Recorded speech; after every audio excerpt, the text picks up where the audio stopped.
Hello friends, Shashi Agrawal channel के अंदर मैं doctor Shashi Agrawal welcome you all. तो आज का जो हमारा सब्जेक्ट है that is microeconomics. Topic है परफेक्ट कंपटीशन।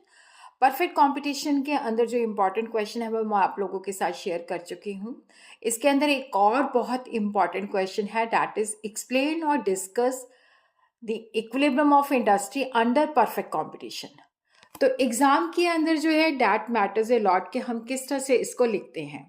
पहले आपने इंडस्ट्री का मतलब लिखना है, फिर इंडस्ट्री की इक्विलिब्रियम की कंडीशंस बतानी है, फिर उसके बाद आपने शॉर्ट रन इक्विलिब्रियम बताना है, फिर उसके बाद आपने लॉन्ग रन इक्विलिब्रियम बताना है। अगर आपको मेरा ये एफर्ट सही लगता है तो इस वीडियो को लाइक कीजिए, शेयर कीजिए तथा मेरे चैनल शशि अग्रवाल को सब्सक्राइब कीजिए। तो अब हम इसको एग्जाम में इस तरह से लिखते हैं। देखो, पहले हम इंडस्ट्री का मतलब बताएंगे। देखो, जो परफेक्ट कंपटीशन है उसके अंदर जो ग्रुप ऑफ फर्म्स हैं जो एक जैसा होमोजेनियस प्रोडक्ट जो है वो प्रोड्यूस करते हैं, तो उसको हम इंडस्ट्री कहते हैं। देखो, इंडस्ट्री जो है संतुलन में तब होती है जब वो जितना आउटपुट प्रोड्यूस कर रही है उसको चेंज नहीं करना चाहती। When it has no tendency to change. कोई जो न्यू फॉर्म है उसको इंडस्ट्री के अंदर एंटर करने का कोई इंसेनेटिव नहीं होता, क्योंकि जो एग्जिस्टिंग फॉर्म्स होती हैं उनको सिर्फ नॉर्मल प्रॉफिट मिल रहा होता है, और एग्जिस्टिंग फॉर्म जो होती हैं उनको भी कंपल्शन नहीं होती कि हमने इंडस्ट्री को छोड़ के जाना है, क्योंकि they are earning normal profit.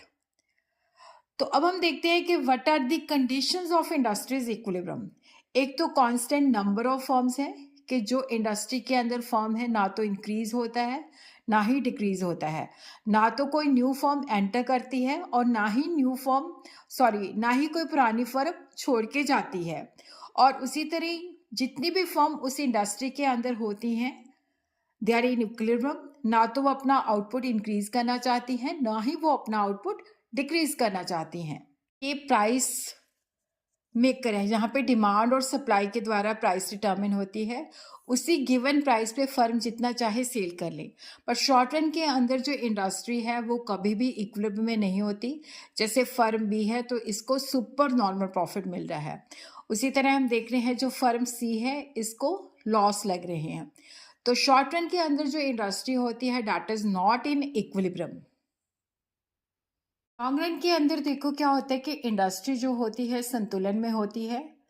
Each firm of the industry जो होती है इक्विलिब्रियम में होती है, क्योंकि यहाँ पे देखो जो इक्विलिब्रियम पॉइंट है वहाँ पे एमसी जो होता है एमआर के बराबर होता है, और एमसी जो है एमआर को नीचे से कट कर रहा होता है। और यहाँ पे जो नंबर ऑफ फॉर्म है उसके अंदर भी जो कांस्टेंट नंबर होता है, ना तो कोई फर्म छोड़ के जाती है ना ही कोई न्यू फॉर्म एंटर करती है। और जो लॉन्ग रन एवरेज कॉस्ट होती है वो AR के बराबर होती है। तो यहाँ पे हम देखते हैं डिमांड और सप्लाई ई बिंदु पे इंटरसेक्ट कर रहे हैं। This is the equilibrium price. Firm जो होती है प्राइस टेकर है, तो यहाँ पे क्या है कि सभी फर्में जो है वो नॉर्मल प्रॉफिट कमा रही हैं। तो यहाँ पे हम देखते हैं कि LMC is equal to SMC is equal to MR which is equal to LAC which is equal to SAC which is equal to AR।